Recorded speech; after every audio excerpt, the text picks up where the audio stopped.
I think we can go ahead and get started. First, let me go ahead and say welcome and thank you for joining in. I just thought I'll give you guys a and so occasionally I like to just pop on and do a practice question just for the purpose of providing my support. And this morning I didn't know that I was going through a practice question and my headphones were not working properly. So I did 30 minutes of a discussion, all of which you guys couldn't hear me. So as a courtesy, I just thought I'd go ahead and do another one in more of a private setting room and go ahead so we can all participate and talk and interact and engage. Okay, so just a little bit of house rules or just so that I can engage you guys a little bit more. If you are on a desktop computer or a laptop computer, let me know. Type in I'm on desktop or type in I'm on a laptop. Because there's some benefits to being on the laptop or the desktop. If you're on the laptop or the desktop, and if you want to join in with me, if you have a question that you want to ask me live, if you see that little hand on your computer near your chat box, if you were to hit that hand and raise it, it will allow me to invite you into my video chat, and I can actually see you live and actually hear you. And the way that would work, it would take you through a testing phase to see if your video camera is working properly and your microphone is working properly. And then after that, it'll bring you in. And it's only like 60 seconds of testing that to be able to bring you in. So that's the benefit of doing what we're about to do tonight in this private group room setting, because I can actually interact with you guys and engage with you a little bit more personably, and you can join in if necessary. Okay. If you have any questions, you can always type it over in the chat box, and I'll do my best with trying to pay attention to what's being asked, and then we can move forward from there. For those of you, I don't know who's all in the group or who's all going to be joining in, because I just left this open to anyone to just kind of like register and jump on in. But for those of you who don't know me, my name is Bridget Montgomery. I am a master's social worker. I'm a licensed clinical social worker. I hold a master's of science in nonprofit management, and I am a national certified sex offender treatment specialist. So basically what you just heard me describe is all those letters that are behind my name. I do this because I just love supporting social workers and helping social workers reach their goal, and just become the best at what it is that you are out there doing. And so whenever I get an opportunity or I have free time on my hands, I like to come out and just try to help in that way. I do also provide private tutoring one-to-one for individuals who are prepping and preparing for the LCSW exam or the LMSW exam. And it doesn't matter what state you're in, because the forum that I use is much like this, is via the internet, and I use an interface called Zoom. For most of you who don't know it, that's what I use. And so I like to take time out to work with the social workers in that way, and also provide supervision and consultation services. But tonight we're just going to go through a practice question. I do have two, if time allows, for me to go through the second one. I'll do that as well. For me, what's really important is that I teach. I'm not interested in the number of questions that I give out, but what's most important for me is the idea of being able to talk about, understand, and conceptualize what it is that we're working on.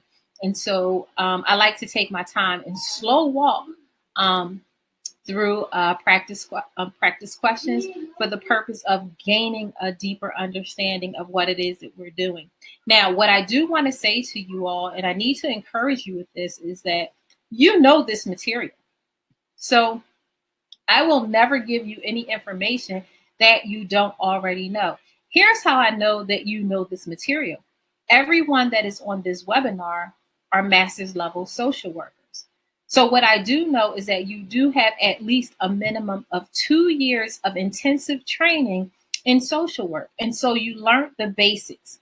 And you basically need the basics to be able to pass this exam.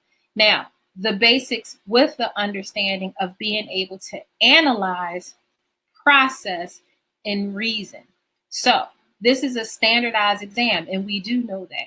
And with a standardized exam, you need to be able to critically look at um, the situation and be able to analyze what's going on.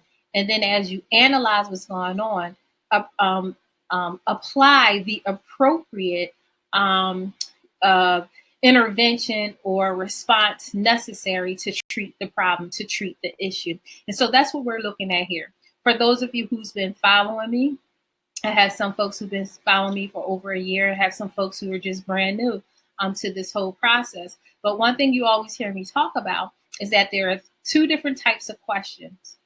And those two different types of questions are recall questions and analytical questions. So if you need to write that down, write that down. So you have your recall questions and your analytical questions. Your analytical are going to run into your processing and reasoning.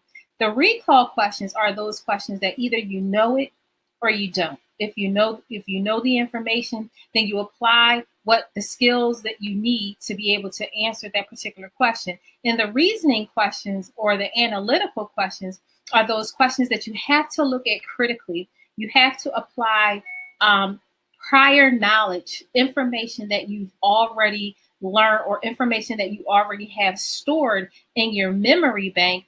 Take a critical look at the situation that's in front of you. Be able to read between the lines, read what's not being said, synthesize that information by bringing everything together, and then selecting and choosing the appropriate answer. So what we're doing is we're bringing in prior knowledge, things that we already have stored in our memory bank, and we're incorporating it or synthesizing it or phasing it into the new information that's given to us. And so that's what's important for you to also understand.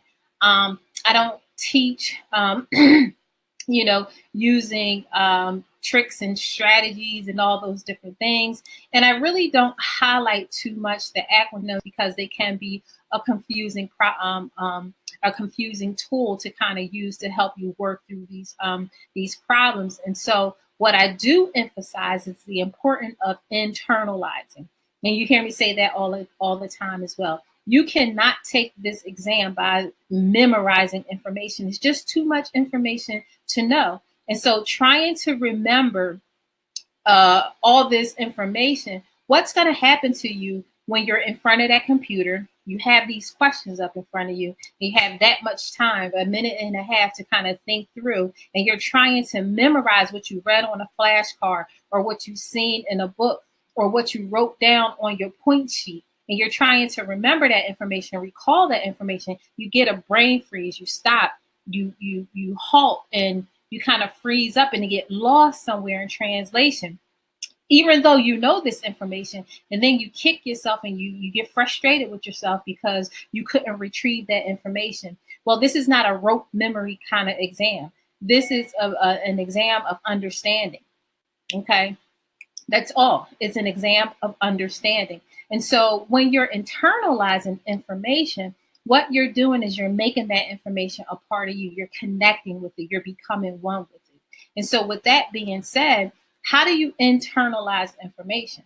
Well, we internalize by making the connection. Okay. So, you see situations that are relevant. You identify parts of a content area that you could kind of assimilate to something else or connect it to something else. Even yourself, if you had a client that you had an experience with, remembering that client and connecting that client to that concept or a situation that you saw yourself in and understanding, oh, this is what it is that, I was doing all along. And so it's time that we put technical names to what it is that we do on a daily basis.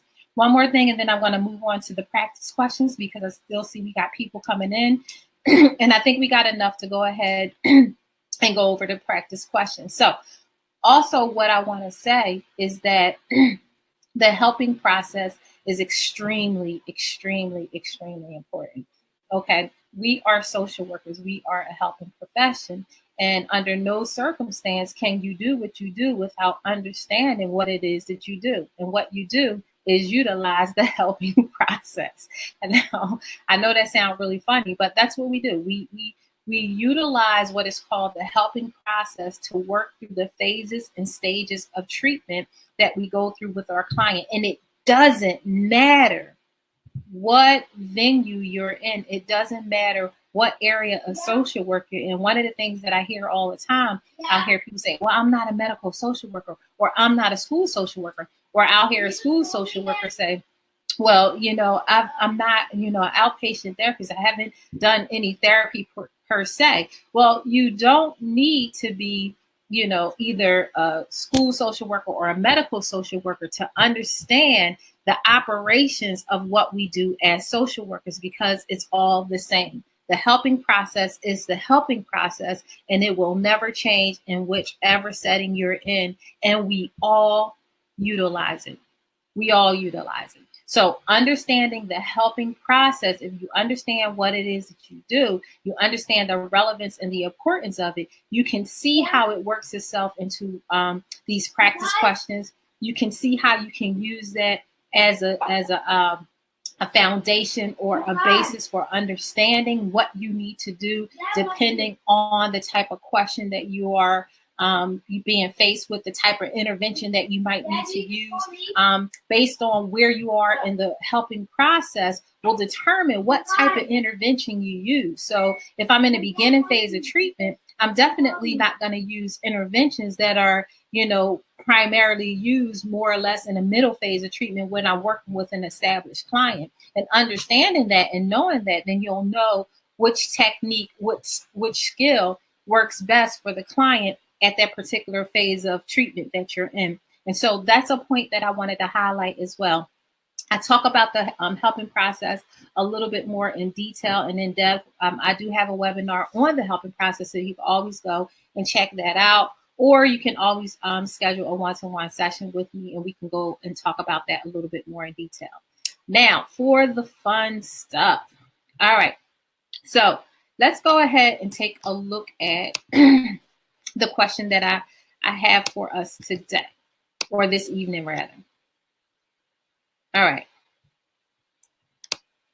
So I had to screen share. I couldn't use my PowerPoint the way I wanted to use it, simply because it wouldn't allow me to be able to kind of, type as I go along and talk to you guys as I go along. And I find that more helpful. So first thing that's really important, when you're looking at this question, and I can almost guarantee that most of you are reading the question while I'm talking to you. So what you need to take into consideration when you are in front of the test question, when you are in that testing center about, preparing to take your exam, pay attention to what's going on. Don't just jump in there and start reading the question and reading it so quickly and just trying to get the gist of the question, okay? We need more than just the gist. You need to understand what it is that you're reading. And if you're speed reading, if you're skimming through, if you're just trying to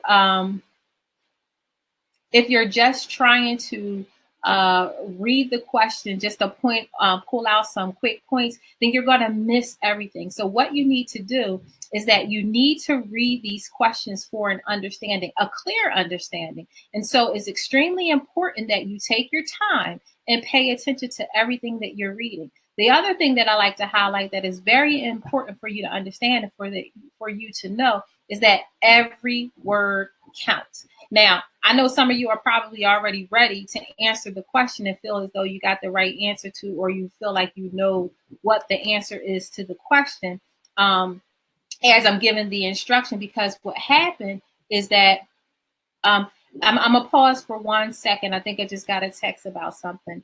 So it's saying that the chat is not open. All right, give me a second. See, technology, it can be great, but it can also cause some headaches. So chat, let's hit settings, enable chat. Says my chat is open. All messages are private. The thing is, I had the messages private.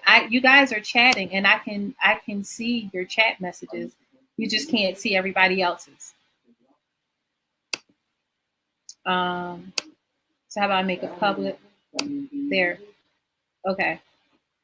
It wasn't actually broken. I just had you guys messages as private. So as you're chatting, I can see all your chat messages. You just couldn't see it. And the only reason why I kept it private is simply because it is actually streaming. I think it's streaming on YouTube. I'm not sure. So just for the purpose of us dialoguing in this private setting right now, I just didn't want anything to be out. So can everyone see the chat? Say yes or no. Man. See you next time. All right. So I can see all of everybody that was chatting. I can see everything that you were typing. I just had it on private, and I actually did that on purpose. So now everybody can see each other's message. Okay. So now that we're all back together again, Phil, check out this webinar, okay? Stay with me. All right. So, where was I? So we were talking about the importance of reading the question and reading it slowly. We do not want to just read the question to try and get the gist of it, but we really need to read these questions to understand. So take it like you're reading the storybook, So pay attention to every question and every word, because every question, every word counts. Every word. Hey, I see it's a Bridget in here. Hi. Spell your name almost like mine. Pretty cool. All right. So let's see what we got going on here. Okay. So I should have turned off the text, because now text messages keep coming in and I don't want to get distracted by it. I want to be focused on you guys. You all did hear that you could raise your hand if you wanted to join in. That's a whole nother process. But Tamika, I had you guys on private, and I actually did that purposely. I hid the text in from everyone. I was the only one who was able to see it, but we're all good now. Everybody can see everybody's text. So let's go ahead and read this. A 24-year-old woman diagnosed with stage 4 lymphoma has started to party and drink heavily. During her meeting with the medical social worker, her mood, I should have said her mood. I'm sorry. During the meeting with the medical social worker, her mood was cheerful, and she refused to discuss any symptoms that she's been experiencing related to her cancer. She has very limited knowledge of the disease, and she has no interest in learning anything new. Her family has limited financial resources. Nevertheless, she just paid for an expensive trip to Paris. The woman told the social worker, "My mom doesn't want me to go to Paris, and I think I should stay, and she think I should stay home and rest. But I'm trying to live my best life now. What is the best way for this social worker to intervene?" All right. So did you all get that? We got a 24-year-old woman who's diagnosed with stage 4 lymphoma. She's starting to drink heavily and party a lot.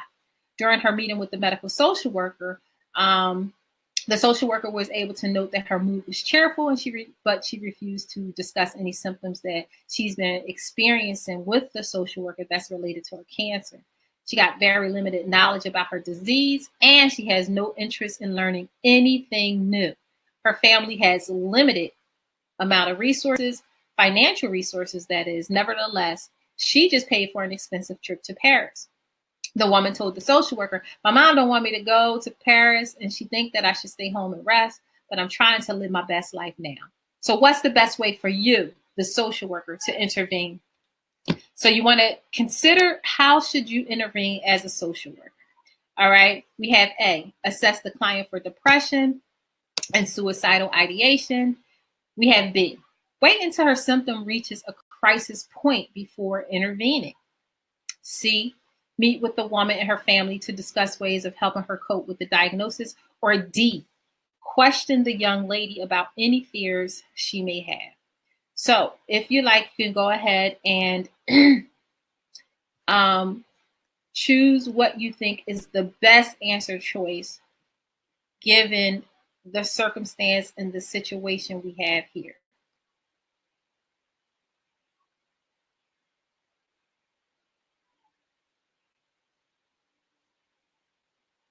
Whenever you guys are ready, you could go ahead and just type it in the comment section. I actually did not put a poll in here. My poll is for something different.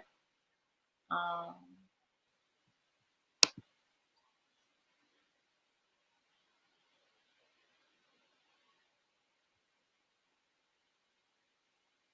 right.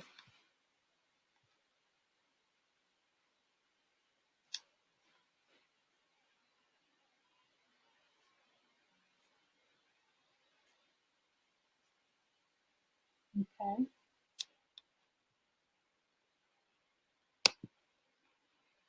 And really, don't be afraid to kind of give it a go. One thing that's really important that you need to understand is that, this is a learning process. This is a growing process. And what we do through dialogue and talking it out and giving our reason for why we're doing something is how we learn and we grow. So I encourage you all not to be afraid and just go ahead and give it a try. Okay.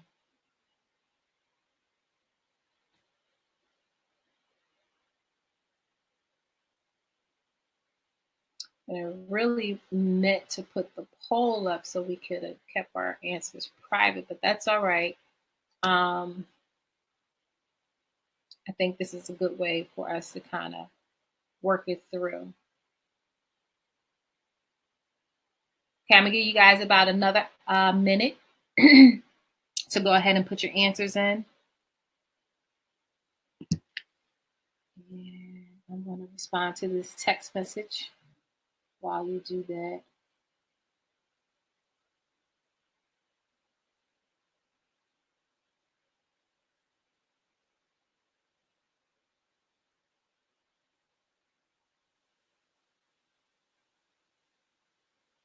All right.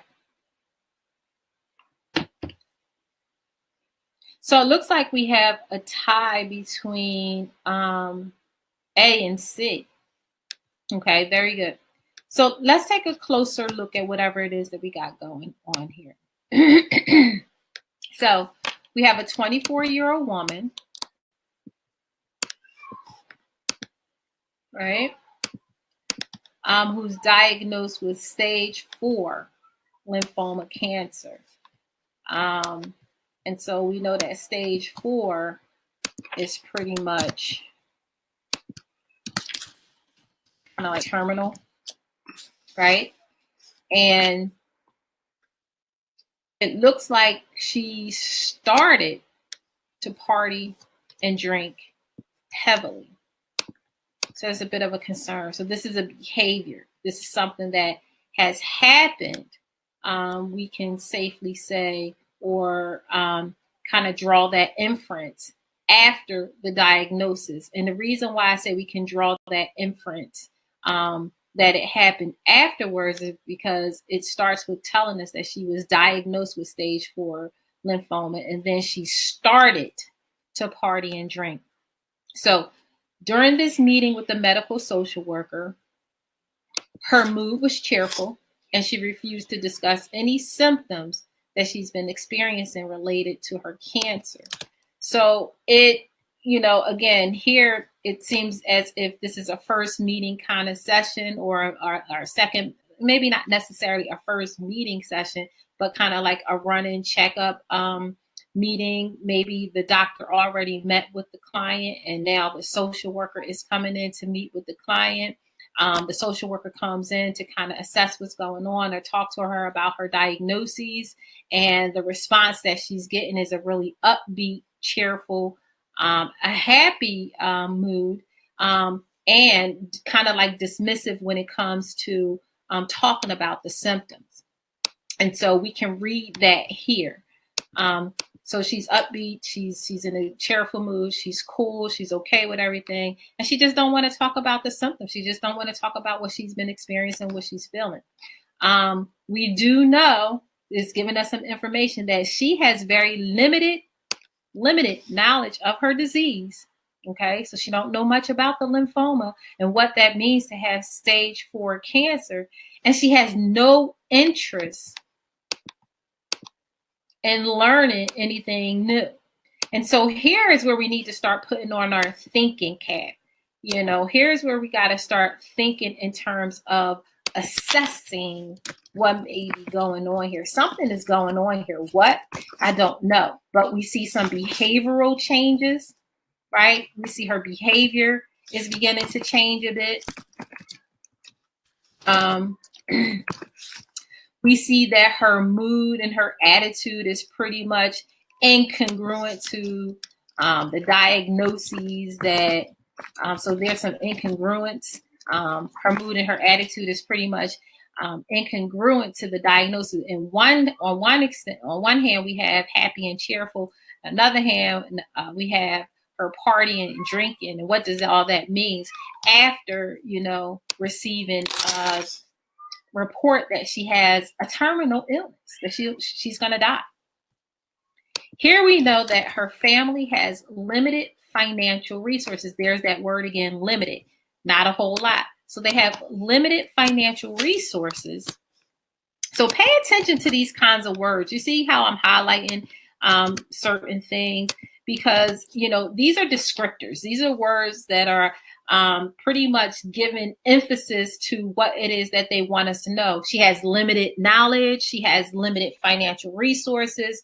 Okay, so pay attention to that because it means something and it has some kind of significance. So she has limited knowledge of her disease, and she have limited financial resources.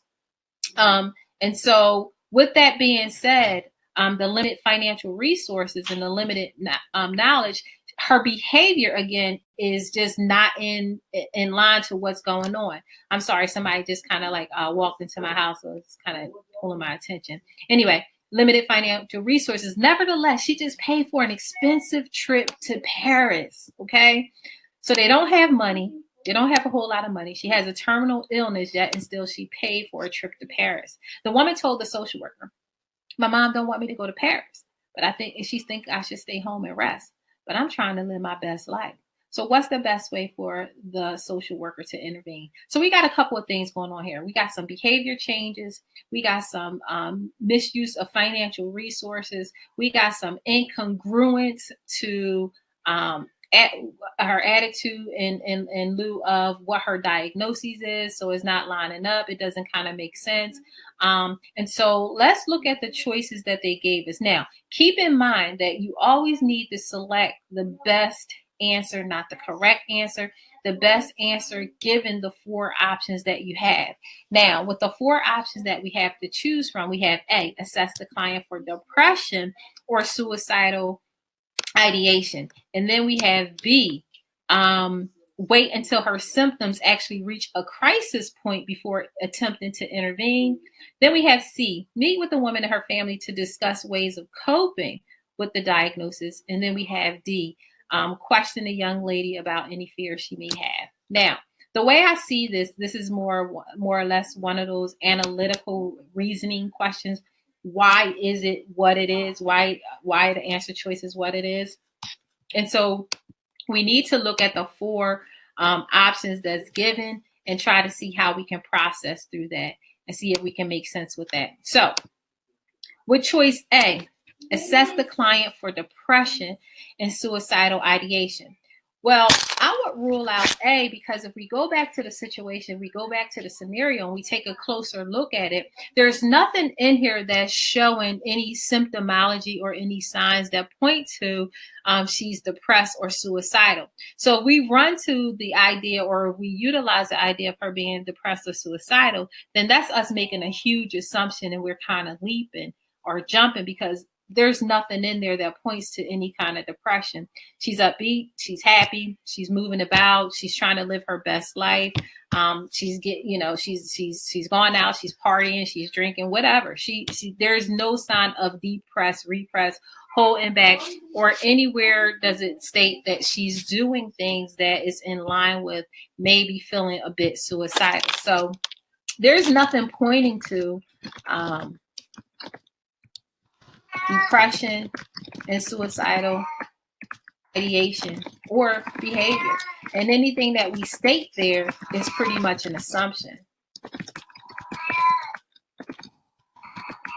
So we don't want to assume, we don't want to add things, we don't want to put something else in that situation and make it more than what it is. We just want to utilize the information that we have.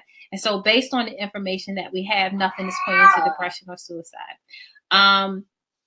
B says, wait until her symptoms reaches a crisis point before attempting to intervene.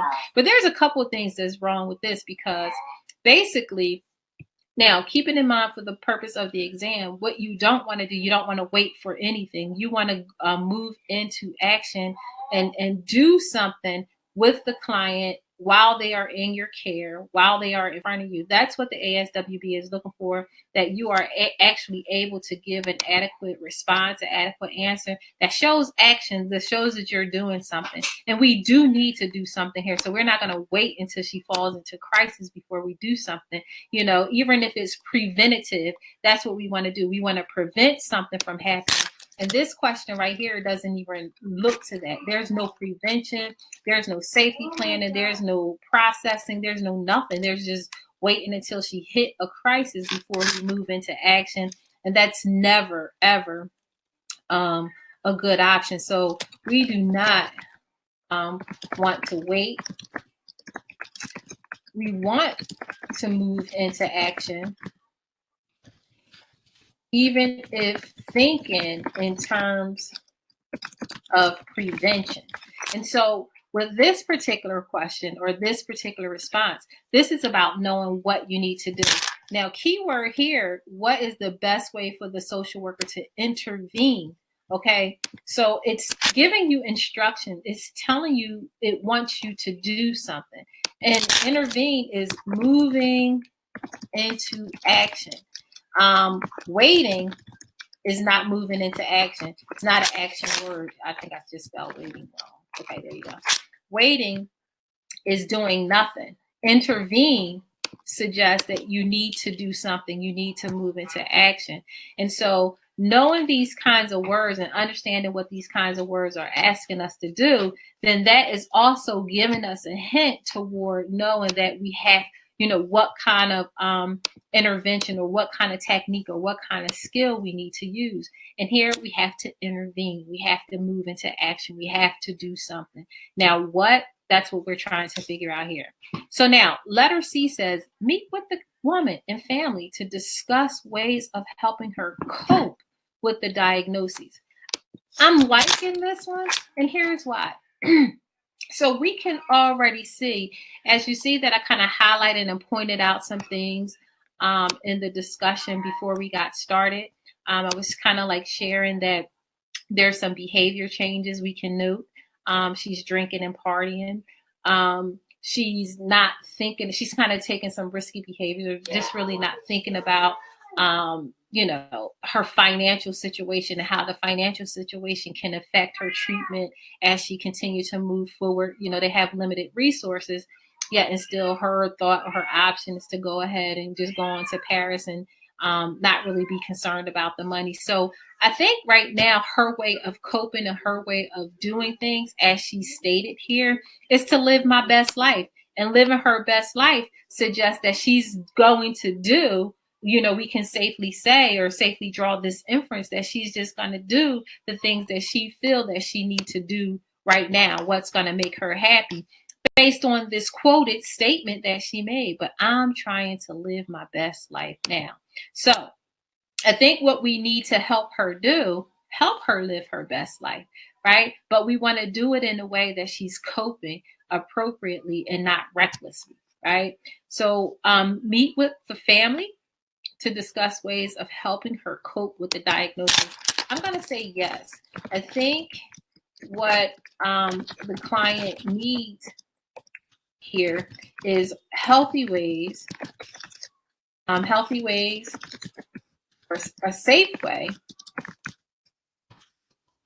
to deal with the new diagnosis that she received about her health. I think she could still live her best life, but she could do it in a way that's just not reckless. And then letter D says, question the young lady about any fears that she may have. Well, I think that is a decent response or a decent call to action of what we should do. However, it wouldn't be the first thing that I would do to intervene in this particular situation, only because in here it doesn't, point to or talk about or suggest that she's afraid of anything, but it does point to and suggest that she's not coping properly or she's not coping well. And how can I make that assumption, or I don't really like that word assumption. How did I draw that inference that she's not coping well? And what lead me to say that is her partying and drinking and purchasing a trip to Paris in spite of the family not really having the money or the resources to pay for something like that. And they're more or less concerned about her health and wellness. So with that being said, or with those two different things going on, given the 4 answer choices, the best of the 4 answer choices here is answer choice C, which points to her lack of coping skills, her lack of being able to handle this process appropriately, and choosing unhealthy ways to deal with the situation. Any questions on what I just shared so far? Because I know I was just talking, but I was trying to just get through the 4 answer choices and give some kind of an understanding as to why answer choice C is the best of the 4 and not the other 3.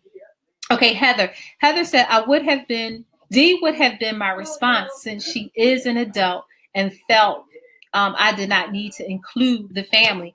Well, what about her support system? So when we're thinking about family and including the family, given this type of situation, remember, her situation is terminal. She has stage 4 lymphoma, and she's definitely going to need some support. So the way we want to look at that is that being able to have, people that she loves and people that she's connected to that can kind of help her understand what she's going through and be there for it in terms of support. Me, the medical social worker, going to her and just talking, she's really not going to want to hear from me. But having loved ones or family members that she is actually connected to or care about will actually help, in this particular situation. Uh-oh. Okay, there we go. Okay, Phil says B would be more or less respecting the self-determination. Wait until her symptoms. All right, so here's the problem with B. It's not an issue of self-determination, but the wording on that. Wait until her symptoms reaches a crisis point before attempting to intervene. So basically, B is saying, do nothing. The instructions here is, what is the best way for the social worker to intervene? What should the social worker do? So it's basically leading us to recognize that they want us to do something. They want us to intervene. So what's the best way for the social worker to intervene? And that would be talking about ways of coping, healthy ways of coping. And I think healthy ways of coping is still clients' right to self-determination. But basically what we want to talk about, we want to bring the family in, we want to bring her in, and we want to talk about, different ways that, she can cope with, how is this diagnosis affecting you? What is it that you think you could do or you need to do to kind of help you get through this situation? And, when we're thinking about how we're going to do this, We want to think about ways that's gonna, be beneficial to you, and not only to you, but to the family overall. So we want to kind of process through this. What do you think you need, and how can we be a support to you? Waiting until she hit a crisis just might be too late. So that's why I couldn't go with answer choice B. Lindsay said, I did the same as Tris, but I thought it pointed more to A than C. Okay. A, assess the client for depression and suicidal ideation. I can really see why we would say A then C. But my whole thought processing here, again, when I'm looking at this as well, we're looking at A, assess the client for depression and suicidal ideation. All right. What's pointing to the client being depressed? So what I would look for in the scenario, again, that's not to say that A is incorrect. All right. So I want to be real clear with this. That's not to say A is incorrect. Now, let's say in a perfect setting and you're the medical social worker, and this is actually your client that's in front of you. I would not say do not assess her for depression. I wouldn't say that. But what we're looking at in terms of what we need to do, in the immediate, based on the limited information that we have, is that we have to choose the best answer choice. Now, because there's nothing pointing to, or no kind of symptomology that's pointed to suicidal ideation and depression, we need to rule that out. So it's really about the wording. Okay, so the trick here is really reading through. So what tends to happen, and I was really guilty of this myself. What tends to happen with us, we tend to think about the whole scope of the matter, because that's who we are. We're social workers, right? We're helpers. And so we're thinking of the entire scope of the matter and what does make sense outside of what's stated there. And that's not wrong thinking, not at all. But for the purpose of the exam, and I'm just going to keep stressing, for the purpose of the exam, the way we have to read the question is by looking at it for what it is, creatively for what it is, and stick to only the 4 answer choices. This was the rationale that was given. Those that are more knowledgeable about their illness openly talk about how they feel and have realistic short-term goals and tend to cope better with their terminal illness. Facilitating discussion with the client and the family members definitely give the client the added support that they need to process through their emotions, such as fear, rage, sadness, and any kind of dependency that they may experience as a result of knowing that they will die soon.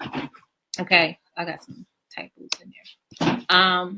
This young lady's behavior is a sign of denial, not depression or suicidal ideation. Also, since the family has had limited resources, waiting to discuss the issues may not be the best intervention that is offered. Meaning that the young lady is in denial, it is unlikely that she will respond well to any type of confrontation. So we don't want to confront her on what it is that she's doing. We really don't want to wait. We really don't want to talk about any of that other stuff. So we just pretty much want to kind of provide her with some support for coping. Because clearly she's not processing this well. She's not taking it in well. And she's not receiving the diagnoses very well. True story. This is very true story. My niece, who is now 27, I don't know how old she is, but she's 20, I think 27. She's 3 years. She's actually 3 years remission. She was diagnosed with literally stage 4 lymphoma cancer, and she beat it. Strangely enough, her response was pretty much the same, even though she was in a lot of pain and went through a whole lot of different situations. Had to do a lot of radiation and a lot of chemotherapy. Of course, lost her hair. Her body was eaten up to a frailty. She was left to just skin and bones. But somehow, by the grace of God, she fought back and she's still here with us. And throughout the entire fight, which I call her my superwoman, I see her as extremely amazing. Her attitude and her her outlook in regards to what she was dealing with was miraculous and was just amazing. And nothing and no one can tell me that it was nothing short of her attitude that helped her to survive and beat you know this cancer and fight her way back. She's still with us. This isn't my niece that this question is about. It's just funny that I came across this question and it just hit me in that way and just kind of brought me back to my niece. So I kind of wanted to share this and talk about it. Nevertheless, just having that family support is necessary and needed. And talking about healthy ways of coping is what's important. So again, what I need to highlight, if I highlight nothing else, it's about just utilizing the information that you do have that's in front of you, being careful of not adding or taking away anything that will help your brain conceptualize what's going on. Because with the ASWB, you're not going to have a passage this long. You're going to have 2 to 3 sentences. That's it, 3 sentences max, right? And their wording is going to be so specific and so, detailed in terms of the word choices that they use. If you don't understand multiple meaning of words, if you don't understand how to draw inferences, if you don't know how to synthesize, then you are going to miss stuff. And it's going to become quite frustrating because you're going to be trying to figure out, well, how does that connect? These things don't connect. And so you got to fill in the missing pieces, not add, not take away, but fill in. And there is a difference. I hope that makes sense. Anybody got any questions to what I just said?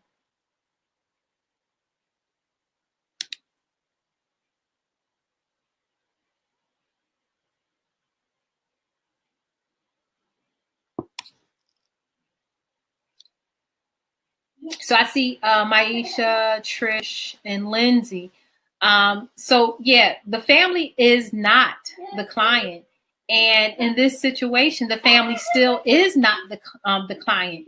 She is the client. How does the family tie into this situation? The family is tying into this situation because the family is being used as a strategy to help with the coping part. Does that make any sense? So, Bridget, I'm going to reframe that. I'm going to restate that same question that you just asked me, and I'm going to ask you. When you look at this question, knowing that a recall question is assessing your knowledge of what you know. So it's basically you know it or you don't. And when we're talking about knowing something, we're talking about knowing the content, knowing and understanding a situation, and being assessed on a particular content area. Either you know it or you don't. That would be considered a recall question. So when we're looking at this type of question, for me, this type of question is an analytical because you have to analyze what's going on here. You have to process through this. You have to reason through this. You have to look at the words closely and see what's being said and what's not being said, and being able to take all the information and pull it together and choose the best response in relation to the question that's being asked. And you also have to identify the issue or the problem that's going on here. And that's one thing that I didn't do. And maybe in another session, I can show you all how I do that. I think it's really important being able to identify what the actual issue here is. And so we know who the identified client is, okay? So let's see if we can still kind of process through that. We know who the identified client is, right? So the identified client or patient is the 24-year-old girl. Now, what is the problem or the issue that needs to be addressed here? So when we look at the whole situation, the problem and the issue here is that her family has limited resources. Nevertheless, she paid for an expensive trip to Paris. She told the social worker, my mom don't want me to go to Paris, and she think I should stay home and rest, but I'm trying to live my best life, right? So she's trying to go somewhere and do something with resources that they really don't have, right? That's an issue.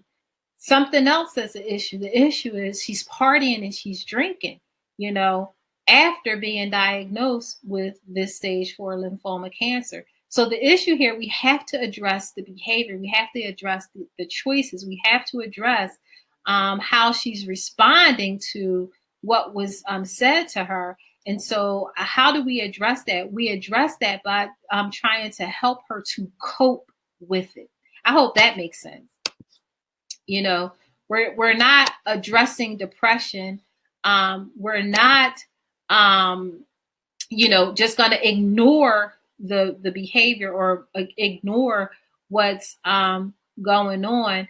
And questioning her about her fears, that's not so a wrong answer, or so to speak. I think is how we word that, how we will address that, and how we will weave that into the situation. And I think we can weave that into the situation somewhere. But first, let's cope. Let's figure out how we're going to cope with this. You've been diagnosed with stage 4 lymphoma. She's not coping well. The issue is she's not coping well. And so because she's not coping well, we need to help her with coping. And bringing in a support system to help us, address this with her is how the family gets tied into this. This is not my question. I didn't write this question. I actually found this question. And I found it to be interesting, so I thought I'd share it. Philip said a key thing is the setting. True. I agree. The setting. And the setting is that she's definitely at a hospital. She's in a hospital because she's talking with a medical social worker. So she's here at this place. She's come up, apparently quite possibly coming in for a checkup, or she's about to leave after being given the information. And it's the medical social worker's responsibility to talk to her about the diagnoses, how to handle it, and how to deal with it. And so the client don't want to talk about it. So if she don't want to talk about what she's feeling, if she don't want to talk about her symptoms, if she don't want to talk about the diagnoses, what is that telling you? She's just, I don't want to deal with it. But we have to deal with it. We have to cope with this. We have to hear the obvious. We have to hear what we don't want to hear so that we can know to address it. Great point, Philip. What I see that the client's quotation says, the client statement should be addressed. I hope I am on the right track. Good job, Latanya. Yep. Okay. All right. Good discussion, y'all. That was great. Yeah, one question took us about 45 minutes to work through. I think, again, it's so many different things that you guys can kind of process through and work out in these situations, that to me, what's really important is paying attention to word choice, staying specific to the vignette and the vignette only, being careful of not to add anything or take anything away, understanding the difference between synthesizing, drawing inferences, and making assumptions. There's a huge difference. When you make assumptions, you're adding your own information. When you synthesize and draw information, you're using the information that's already given, and you're pooling together. You're pooling other information from prior knowledge together to what's already given to be able to make the best answer, or come up with the best answer choice that you most possibly can get. Okay, give me 1 second, guys. If you have time, I will go on to the second question. If you don't, that's absolutely fine. We could go ahead and say good night. But I have a guest who just walked in for a quick second, so I just kind of want to talk to her for a minute. So take a break and talk amongst yourselves. I'll be right back.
So I'll talk with you. All right. I know you All guys right. are busy now, okay? Thank you. Sorry about that.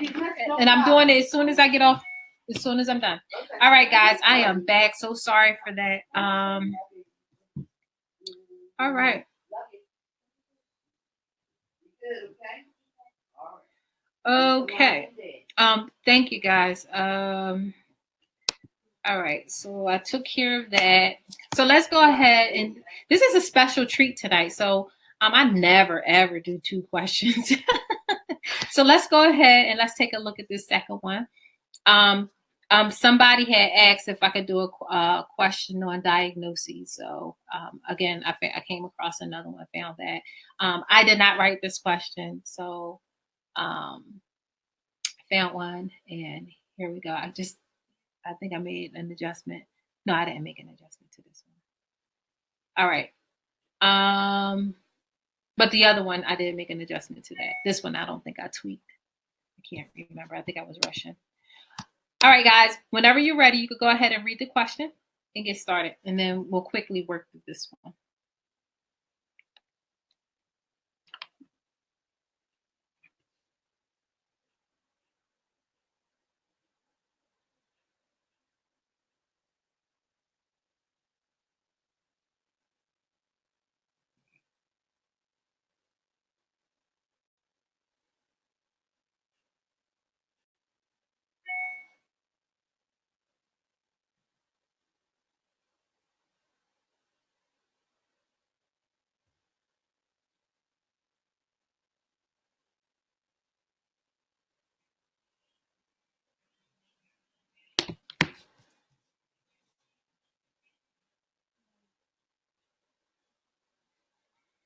Okay, whenever you guys are ready, you could go ahead and start answering. Or if you need me to read this, I can read through it.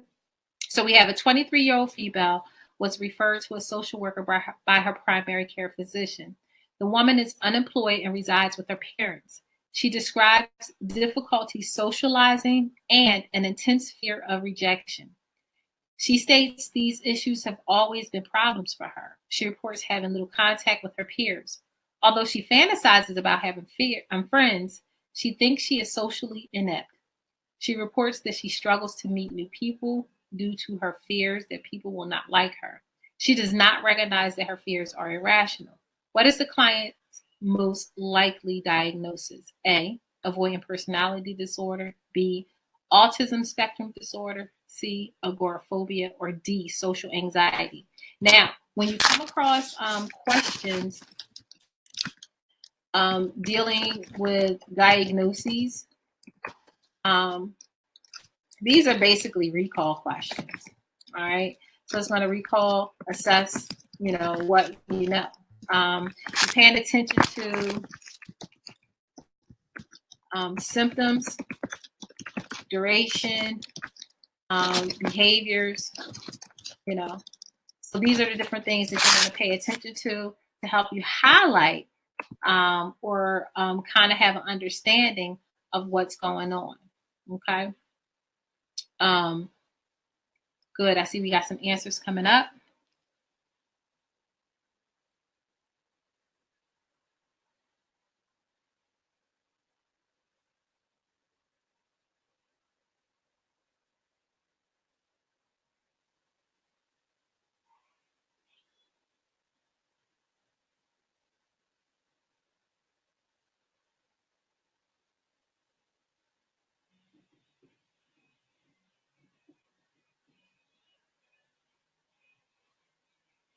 Josiah, pass me my Bible book. Okay, so we got 4 people who responded. Anybody else want to put up some answers? All right. So when we look at this quickly and a little bit closely, we have the choices between avoidant personality, autism, agoraphobia, and social anxiety disorder. Well, we could easily rule out agoraphobia because agoraphobia has a lot to do with like fear. I think fear of heights or something like that. That's a fear of heights or small places or something like that. I'm sorry, my brain is kind of like shutting down on me again. And then we have autism spectrum disorder, right? Well, ASD can look like a lot of things, but here, you said your wallet. Just go. Here, she is describing difficulty with socializing and an intense fear of rejection. So, what with autism,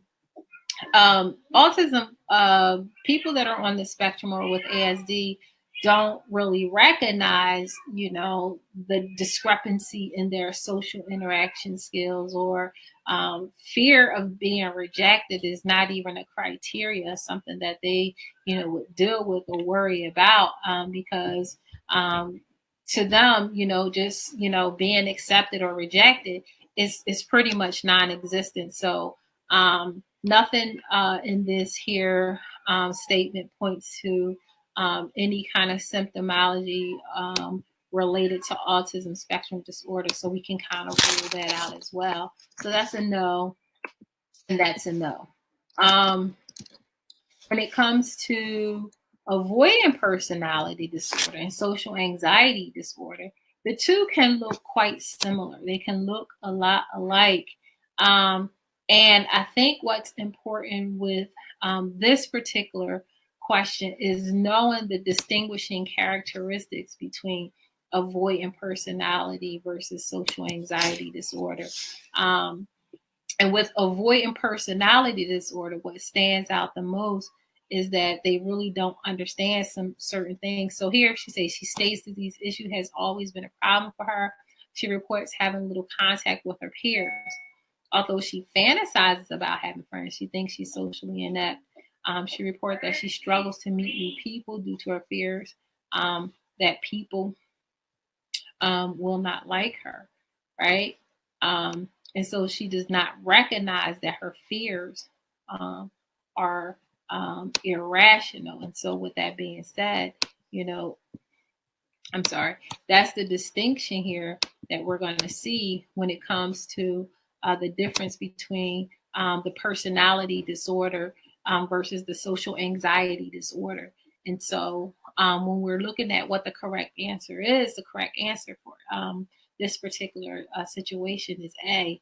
With avoidant personality disorder, you have a long-standing fear of rejection and a sense of inadequacy. People with this disorder do not recognize that their fears are irrational.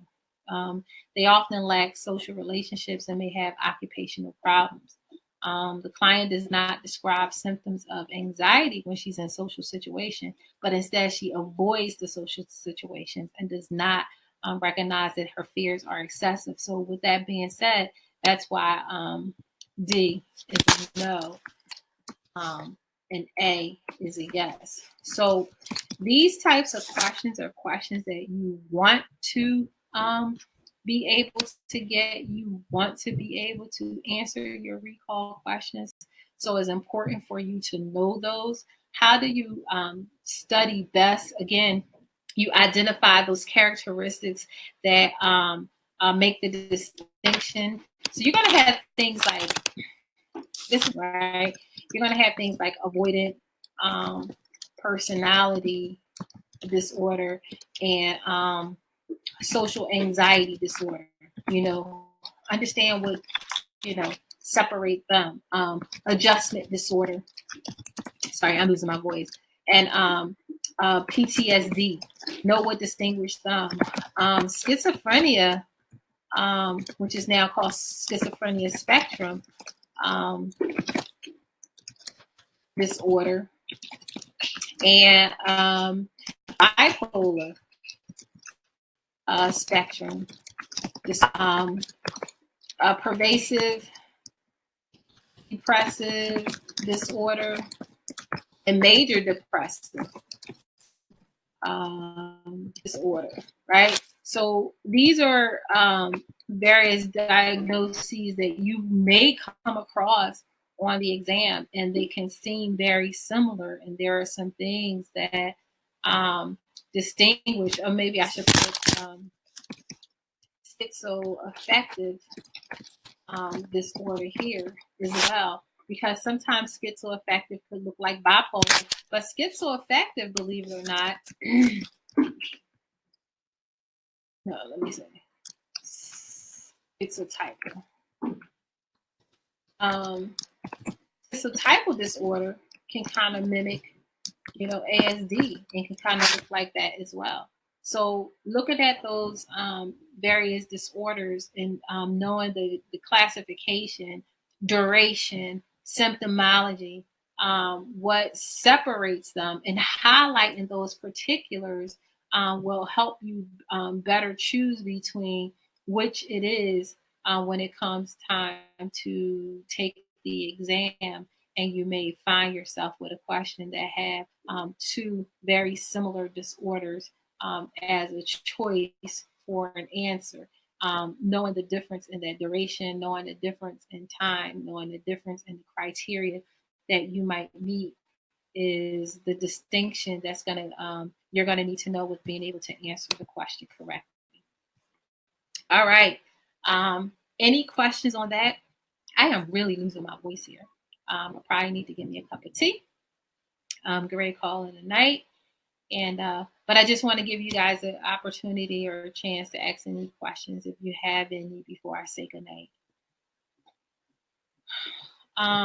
Latrice, I see you said that you're in an advanced group. I say it's all the same. I say just understanding and knowing this information just help you to be better prepared for the exam when it comes time to take it.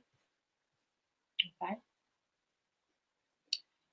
All right, ladies and gentlemen, I appreciate you taking the time out to spend this time with me this evening. I hope the information was helpful and informative. Yeah, I hope it was helpful and informative.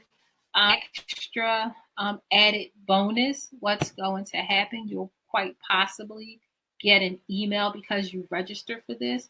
You'll quite possibly get an email tomorrow saying that you have, I think, about 24 hours or maybe 48 hours. I can't remember what I said it for, to review the replay. And so you can kind of review the replay if you like. If you don't want to, you don't have to. But that's just the added extra bonus for you guys that actually came and participated. Thank you for trusting me with your time. Again, like I said before, I don't claim to be an expert of anything. I myself have to do the research. I myself have to look through the answer. I myself have to study the information. And I myself have to be a believer of the information before I share it with you guys. And, before I share it with you guys and make sure that, I'm a believer of it as well. So, good luck to you all. And hopefully, I'll be able to see you again at some point. All right. Good night for now. And we'll talk soon. Bye. And Happy New Year.